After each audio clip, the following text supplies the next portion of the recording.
Jendela Kesehatan. Di edisi kali ini, kita akan membahas salah satu penyakit yang masih menjadi PR di Indonesia nih, yaitu demam berdarah dengue atau DBD.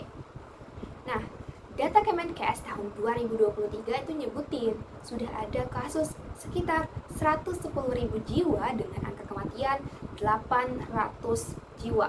Angka ini sangatlah besar, maka dari itu kita perlu peduli mulai dari pencegahan hingga penanganannya. Yuk simak!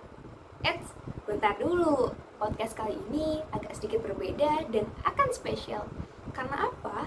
Nanti kita akan menjawab beberapa pertanyaan yang diajukan oleh netizen. Dan juga akan ada tamu undangan yang akan aku undang untuk nanti menjelaskan secara rinci tentang DBD. Langsung aja, let's go!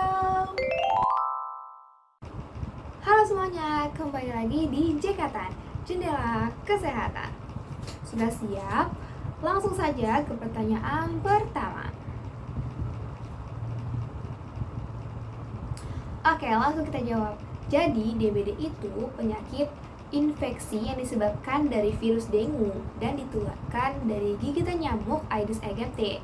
WHO juga bilang kalau misalnya nyamuk ini itu aktif ngegigit dari pagi hingga sore hari.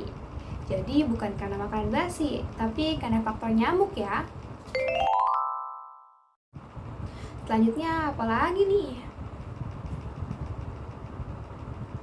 Nah, untuk gejalanya itu biasanya demam secara tiba-tiba, terus kita sakit kepala, nyeri di belakang mata, habis itu nyeri otot, terus bintik-bintik di kulit, bisa-bisa sampai pendarahan ringan, yaitu mimisan.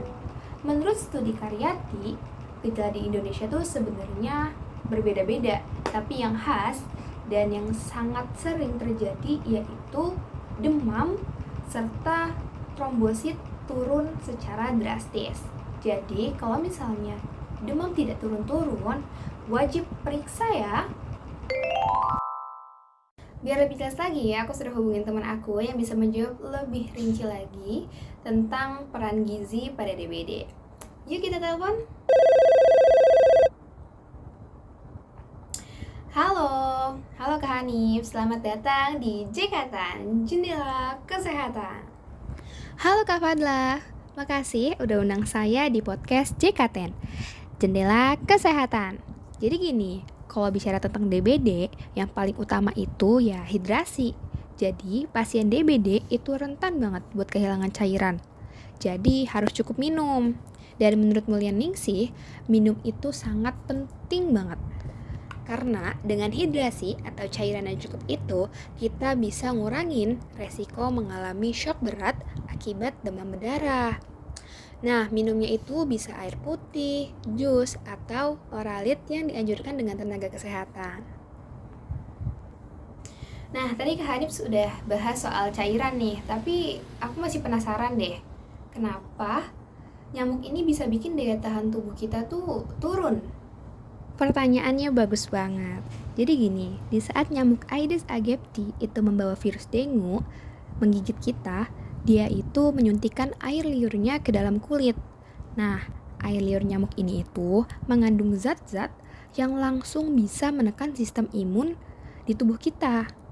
Dan di penelitian SIM di 2020 di Frontiers in Immunology itu nunjukin bahwa air liur nyamuk itu mengandung protein yang dimana langsung bisa mengganggu respon imun kita pada awalnya.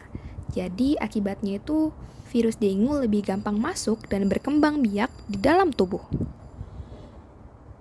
Wah, jadi bukan cuma virusnya aja ya, tapi air liurnya juga memiliki peran.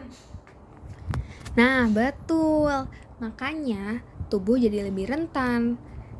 Sistem imun yang harusnya melawan virus itu jadi agak tumpul. Ditambah kalau kondisi tubuh kita tuh lagi kekurangan gizi atau lemah. Jadi resikonya bisa lebih besar. Nah, itu kenapa peran gizi seimbang dengan vitamin, terutama vitamin C dan vitamin A itu penting banget untuk memperkuat imun. Berarti cairan itu nomor 1 ya Kak? Betul. Selain cairan, gizi seimbang juga penting. Misalnya, buah kayak vitamin C, kayak jambu biji, sama jeruk tuh yang banyak. Nah, di studi Wijayanti juga di 2021 itu nemuin kalau mengkonsumsi jambu biji itu bisa membantu meningkatkan trombosit pasien DBD lebih cepat.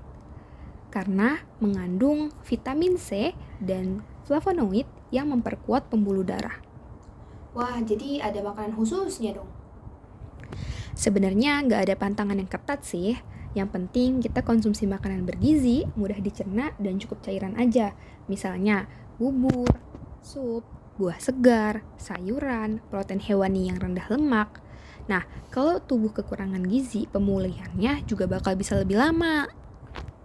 Jadi peran gizi itu bukan cuma buat sehat sehari-hari ya, tapi bisa juga buat pemulihan penyakit.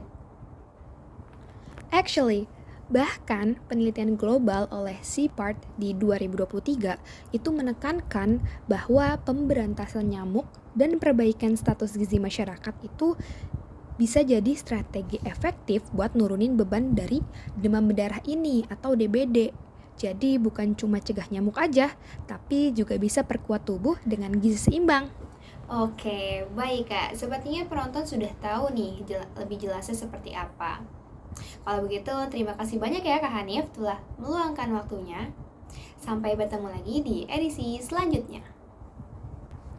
Baik, terima kasih atas kesempatannya Kak Fadla. Semoga bermanfaat.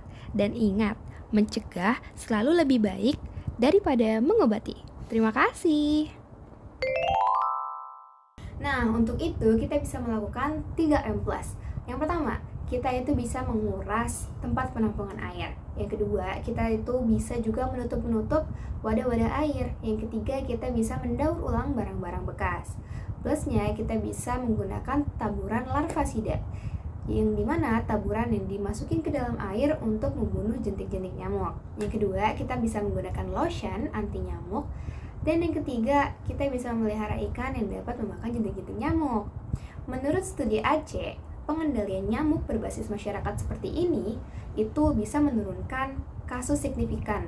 Jadi pencegahan itu bukan cuma tugas pemerintah ya, tetapi kita semua. Nah, kita udah ada di penghujung podcast nih. Jadi aku akan sedikit simpulin apa saja yang sudah tadi dibahas dalam podcast ini. Nah, DBD itu penyakit serius dari virus dengue lewat gigitan nyamuk Aedes aegypti. Gejalanya itu bisa demam tinggi yang mendadak, terus nyeri-nyeri di tubuh, dan trombosit yang langsung turun. Untuk peran gizinya, terutama cairan dan vitamin C itu sangat penting untuk nanti pemulihan.